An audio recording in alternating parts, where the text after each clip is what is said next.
Giniit ngayon ni Senador Mig Zubiri na nakausap na niya noon si Secretary Bonoan at batid niya umano ang sinseridad nito sa pagsiservisyo.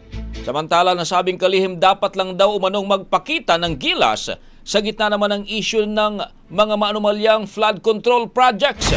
Para sa kabuang detalye ng report, Brigada Ann Cortez, ibrigada mo! Brigada!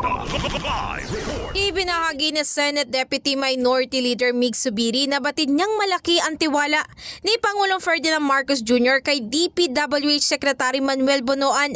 Kaya ito nga raw ang posibleng rason kung bakit hindi ito nasisibak sa pwesto. At that time, I remember bumping into Secretary Bonoan and he would complain to me. Talagang worried siya. Worried siya dahil nawawala po yung President's budget at nawawala po yung kanyang flagship projects. Dahil nga ang complaint niya noon ay may grupo, di ko na babanggitin kung sino, may mga grupo na gustong kunin yung budget niya, ilagay sa mga gusto nila at yan ang nangyari. So, as far as I'm concerned with Secretary Bonoan, I saw his sincerity and his frustration. Kwento ni Zubiri na kapag sumbong na rin noon si Bonoan sa Pangulo pero mukhang walang naging pagbabago hanggang sa dumating nga ang nakaraang State of the Nation Address. Kaya sa mga nakikipagsabwatan upang kunin ang pondo ng bayan at nakawin ang kinabukasan ng ating mga mamamayan, mahiya naman kayo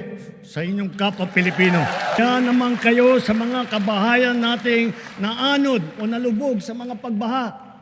Mahiya naman kayo lalo sa mga anak natin na magmamana sa mga utang na ginawa ninyo na binulsan nyo lang ang pera. Kasunod naman na naging pakikipag-usap niya kay Bonoan ay alam umano ng senador na nasa tamang lugar ang puso ng kalihim sa pagseserbisyo. If you ask me, his heart is in the right place but he has to magpakitang gilas siya na ayusin niya yung mga tauhan niya sa baba at palitan niya, kasuhan niya yung mga, lalo na sa mga in charge itong ghost projects and substandard projects, mind you. Maaalala sa naging privilege speech ni Senator Ping Lacson, isiniwalat nito ang mala piece of cake na ginagawang hatian ng ilan para sa pondong nakalaan na sana sa pagpapagawa ng mga flood control projects. Sa kanyang impormasyong nakalap, lumalabas na 8 to 10% ang napupunta sa mga opisyales ng DPWH, 2 to 3% naman para sa District Engineering Office. Ito nga ay kung may susobra sa contractor's profit.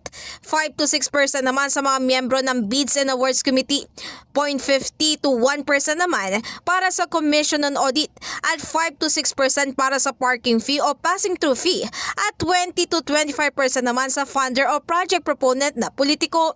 Pagkatapos ikaltas ang lahat nito ay tanging 40% na nga lang daw ang natitira para sa proyekto mismo na siyang rason din ng paggamit ng ilan ng substandard na materyales. In the heart of changing lives, ako si Brigada Ann Cortez ng 105.1 Brigada News FM Manila, The Music News Authority.